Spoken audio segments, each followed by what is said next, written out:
লক্ষ্মীপুর সদর উপজেলার টুমচর গ্রামের একাধিক নলকূপ থেকে অনবরত গ্যাস বের হচ্ছে। এই গ্যাসের আগুনে চলছে রান্নাবান্নার কাজও। ঘটনাস্থলে গত ৩ দিন ধরে ভিড় করছেন শত শত মানুষ।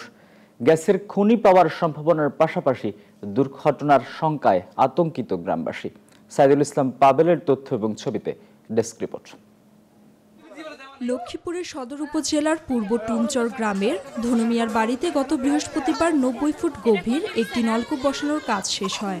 এরপর শনিবার হঠাৎ নলকূপের পাইপের পাশে বুদবুদ আওয়াজে প্রাকৃতিক গ্যাস উঠতে শুরু করে। ওই নলকূপের পাশাপাশি বসানো আরেকটি পুরনো নলকূপের পাইপ দিয়েও গ্যাস বের হচ্ছে। ওই গ্যাসে বাড়ির রান্নাবান্নার কাজও করছেন তারা। এ খবর ছড়িয়ে পড়লে আশেপাশের লোকজন ও উৎসুক জনতা দিনরাত ভিড় করছেন ওই বাড়িতে।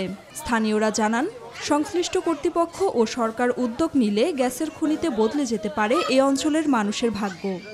বিগত ৩ বছর আগে একটা নলকূপ বসানো হয়েছিল, ওখানেও গ্যাসের সন্ধান পাওয়া গিয়েছে।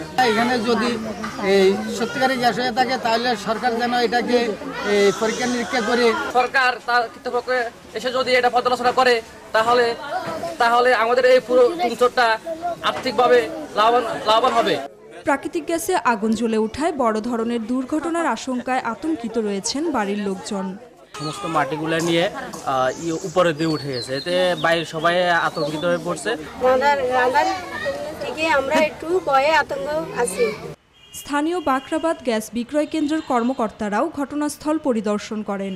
তবে গ্যাসের খনি আছে কিনা এ বিষয়ে ঊর্ধ্বতন কর্তৃপক্ষের সাথে আলোচনা করে ব্যবস্থা নেওয়া হবে বলে জানান এ কর্মকর্তা।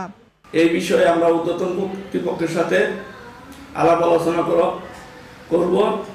যদি এই গ্যাসের অস্তিত্ব পাওয়া যায় তাহলে ঊর্ধ্বতন কর্তৃপক্ষকে অবহিত করব।